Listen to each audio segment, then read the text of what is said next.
Okay, we will apply the Bernoulli equation between section 1 and 2.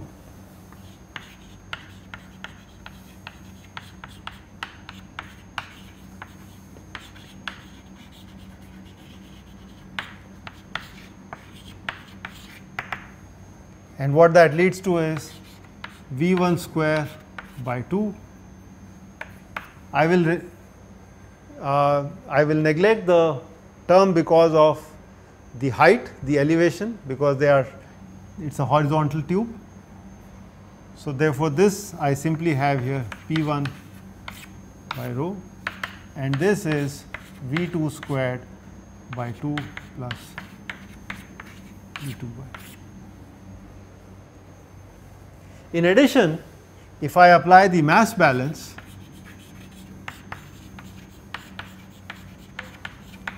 then I am going to see that A1 times V1 should be equal to A2 times V2.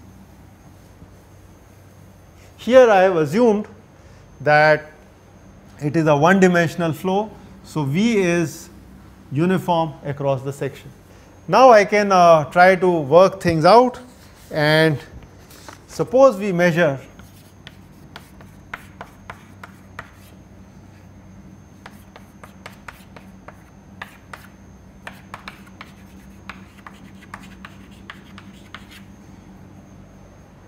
for example using manometer.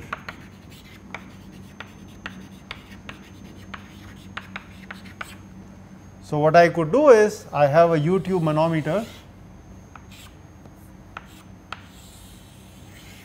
which is filled with certain fluid, and I feed P1 to this limb and P2 to this limb, and recall P1 is greater than P2 as I showed to you earlier, because V1 is actually less than V2. The flow is accelerating as we go towards the throat. So I am going to have P1 higher and P2 lower. So I could take these two pressure tappings, take some kind of rubber tubing and attach them to this manometer, which is filled with maybe mercury or some other fluid, manometric fluid that I want. And if I am able to measure this height h, then I can say that P1 minus P2 divided by rho of this fluid, rho is the density of the working fluid, this is given as G times h, this height. Okay. So suppose by doing an experiment I can measure P1 minus P2. Mind you, this rho is the density of the fluid inside the pipe, okay, whereas rho f is the density of the fluid inside the manometer. They need not be same. Okay. All right. So suppose I have estimated this, and I now want to get a relationship between V1 and V2 using the mass balance equation. Then you could see very easily that if I want Q dot, which is the volume flow rate, so that is given as A1 times V1, and that would be given as A2 times square root of twice P1 minus P2 by rho whole divided by 1 minus A2 by A1 whole square raised to the half. So using these two equations you can actually write this expression. Okay, so this is the volume flow rate.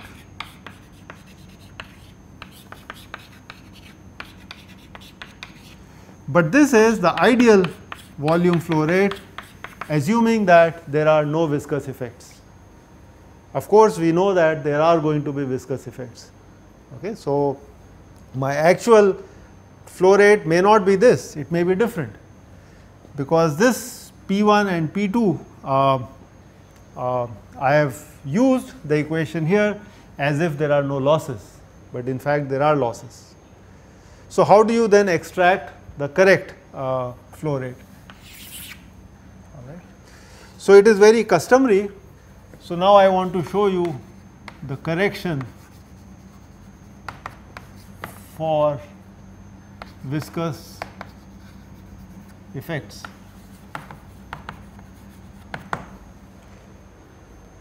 We have assumed here in this analysis that it is a one dimensional flow.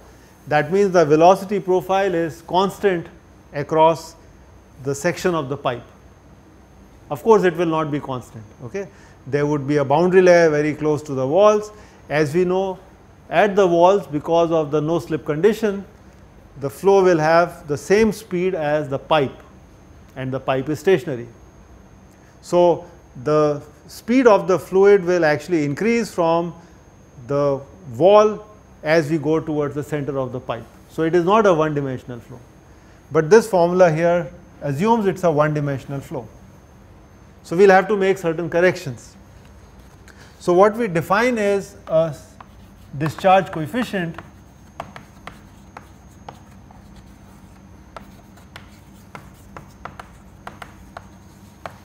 which is the q dot actual divided by q dot ideal, and this is q dot ideal.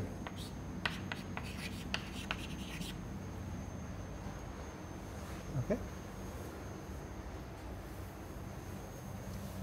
All right. So, what we do is we actually can now write this q dot as CD times this expression over here, which is A2 times square root of twice of P1 minus P2 by rho, and this whole thing divided by 1 minus A2 by A1 whole square, the square root of that.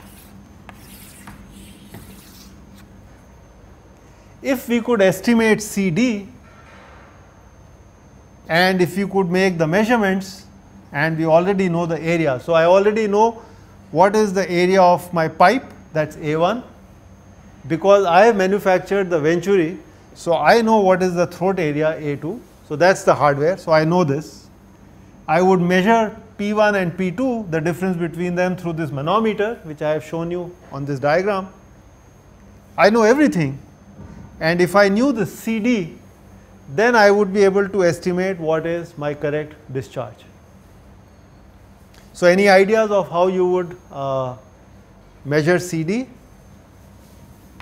This is what engineers do. They actually calibrate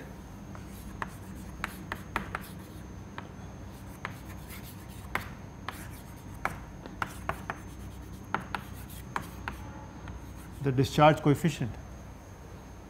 So, what we can do is we can take the venturi and run some tests. Okay. So, I can actually put in a known mass flow rate or a known volume flow rate, which I have measured through some other metering device, and I can then calibrate it and get a value of CD. So, typically if you look at the value of CD, it should depend on perhaps the velocity of the flow in it, maybe the kind of fluid that is going in, which means the density, the viscosity, and so on. So, it is customary to plot CD versus RE, the Reynolds number, and RE here is defined as V, which is the velocity through the pipe, let me call it V1, the diameter, which is D1. So, this is the dia of the pipe, times a density and the coefficient of viscosity. So, we would actually draw CD versus RE outside the site. So, right in the laboratory we would do some experiments and this chart would be available to us.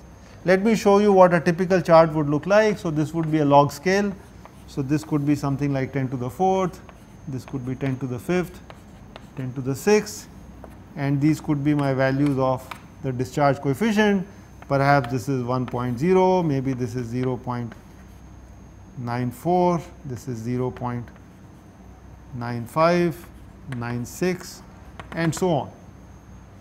and maybe it may look something like this. I am just drawing something.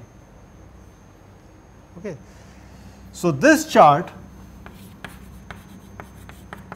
is made available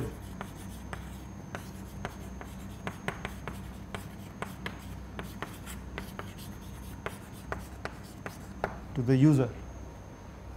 Okay. So, I can actually go ahead in an iterative manner. So, what I do is I put this Venturi. So, the experiment would be conducted like this. There is a pipeline that is running through, and I want to understand what is the mass flow rate through it or the volume flow rate. So, I take this device Venturi with me and insert it. So, I cut a section of the pipe and install a Venturi in between. Then I make these pressure measurements P1 and P2. I already know A1, A2, and what I need to know is the velocity V. If I can find out the velocity V, then actually I should be able to estimate the flow rate. So, I use this formula. So, I know P1, P2, I know all the areas, and I can estimate. So, I can assume a velocity and estimate the CD from this. So, if I estimate a velocity and I know the diameter, I know density, I know viscosity, so I can estimate a CD, and then I estimate the flow rate. Once I estimate the flow rate, I again know what should be my velocity, because here q dot is A1 times V1. So, I again know my velocity, and I can ask myself, did I assume the correct Reynolds number? If not, I can make those corrections, do a small iteration, and then use these charts to estimate the correct discharge coefficient. Unfortunately, the Venturi meters are expensive. Okay. So, Venturi meters are expensive and maybe too long because of a large diverging section to be practical. So, there are other devices which people use.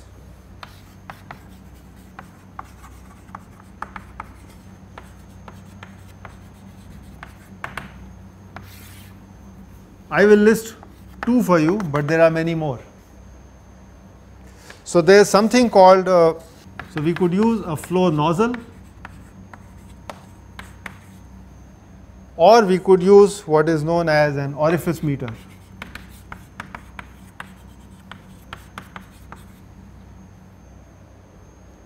Let me show you what an orifice meter does, okay? And I will show you that the Venturi is the most efficient. It has the largest discharge coefficient CD. An orifice meter is the most crude one. It has the lowest discharge coefficient because of certain losses that I will show you, and the flow nozzle is somewhere in between. Okay, so let's try to understand their functioning. Before I explain you how an orifice meter works or a flow nozzle work, I wanted to say something about flow separation.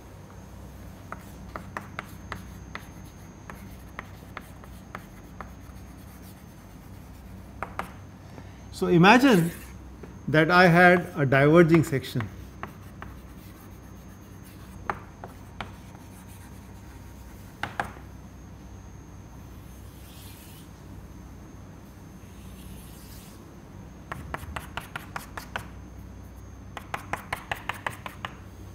So, imagine I had a flow through this section. There is a minimum area section, which is probably an outcome of a converging section upstream of it, and then the flow goes through this large divergence. A typical fluid element that goes along these walls of the diverging section, they encounter a pressure gradient. As I explained to you earlier, till this point I have a favorable pressure gradient, and downstream of the throat I would have an adverse pressure gradient. In fact, one can show that for the flow to negotiate a curve it would require a pressure gradient even across the wall, but I will not complicate that for you. All right. So let us come back to the argument that if I had a diverging section, then I have adverse pressure gradient on this wall.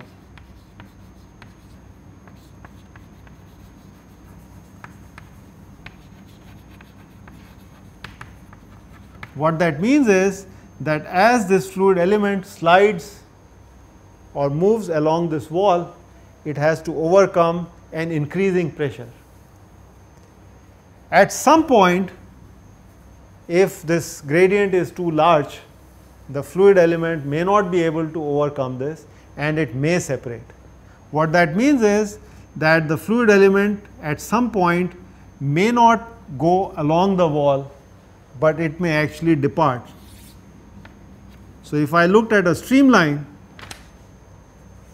so if I drew a streamline at the wall or close to the wall, then I would see that the flow actually separates.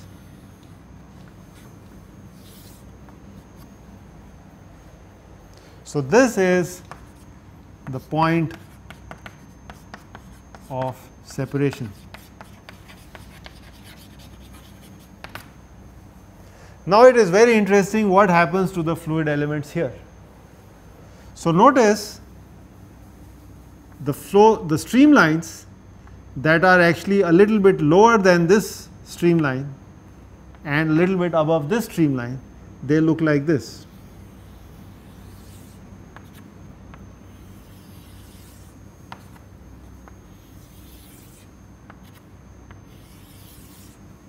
And so on. On the other hand, if I look at the streamlines between the wall and the separated streamlines, then there is a problem here. So you get these so called eddies.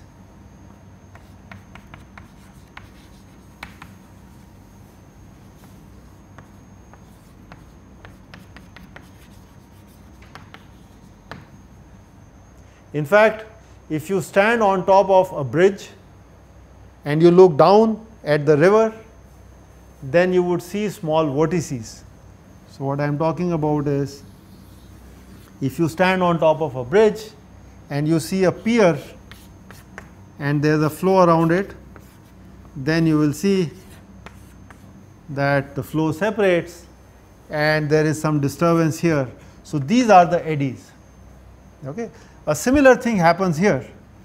Because this flow is moving downstream, it kind of carries along with it the fluid, but then it has to be stationary at the wall because of the no slip condition, so you get these eddies. As a result of flow separation, two things happen.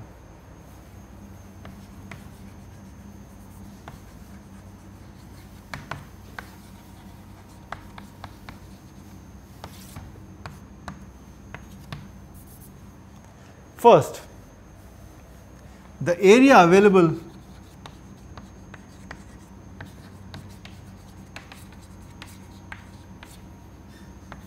for the flow reduces. Okay. So if you recall, this was the diverging duct, but effectively what is happening, you are getting a jet like this. Okay. So the effective area that is available for the flow has actually reduced. Okay. So it is a little bit inefficient. The second thing is the losses due to eddies. In fact, what is happening, if you ask yourself, where is the energy for these eddies coming? Eddies means there are these little vortices that go around. If you look at a fluid particle, a fluid element, it kind of just goes around like this. It's stuck. Okay. So where is the energy for that coming? Why is it moving? Of course, it is coming from this flow, the main flow. Okay.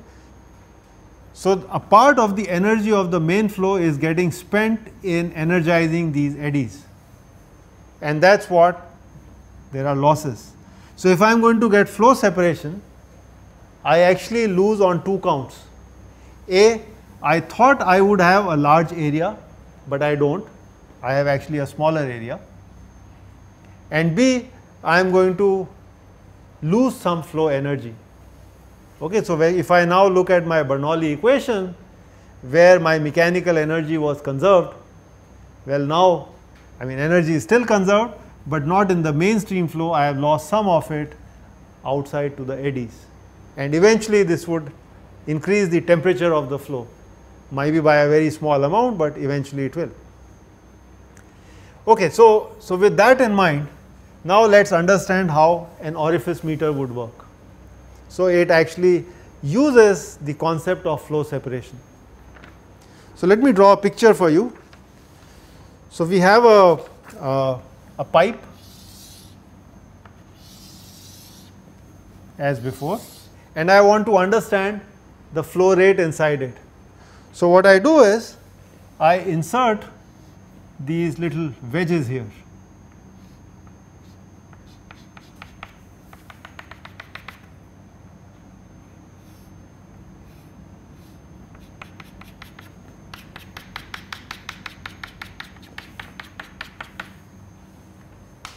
So if it is a circular pipe, if this is a pipe of circular cross section, you can imagine that I have inserted a certain plate with a hole in it. Okay, so this actually is an additional plate with a circular hole. Let me draw the center line of the pipe. Okay, and for a moment, let's look at the streamlines that this pipe would see. So I would see streamlines, of course, at the center. They are simply straight lines. So I am not even going to draw them. Of interest is what happens to the separation. So because of the presence of these obstacles, there are going to be local changes in the pressure, and we are going to see a flow separation. And let me draw the streamline for you. So actually it would look something like this.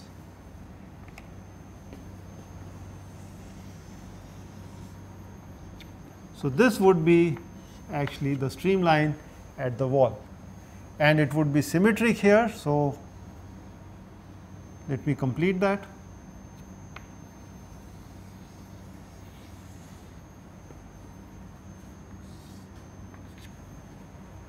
So I have drawn for you the streamlines. And here, of course, you are going to get eddies.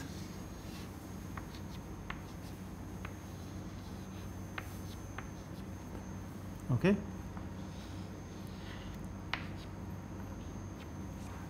As you can see that this part of the flow is being dragged by the mainstream flow, and therefore I would get a counter rotating vortex, a counterclockwise rotating vortex. Whereas on this surface it would appear to be clockwise, simply because the flow is in this direction. And of course in between I could draw the streamlines, and they would look like this. You would notice that the minimum area is somewhere here. Even though I have the plate at this section, but then these streamlines, they continue to actually shift the minimum area to this point. This is known as, this part is known as vena contracta.